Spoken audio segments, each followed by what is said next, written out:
নমস্কার। হারিয়ে যাওয়া কবি রবীন্দ্রনাথ ঠাকুর।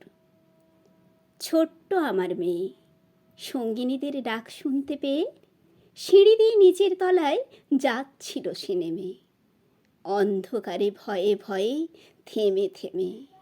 হাতে ছিল প্রদীপখানি, আঁচল দিয়ে আড়াল করে চলছিল সাবধানে। আমি ছিলাম ছাতে, তারায় ভরা চৈত্র মাসের রাতে। হঠাৎ মেয়ের কান্না শুনে উঠে দেখতে গেলেম ছুটে। সিঁড়ির মধ্যে যেতে যেতে প্রদীপটা তার নিভে গেছে বাতাসেতে। সুধাই তারে, কি হয়েছে বামি? সে কেঁদে কয় নিচে থেকে, হারিয়ে গেছি আমি।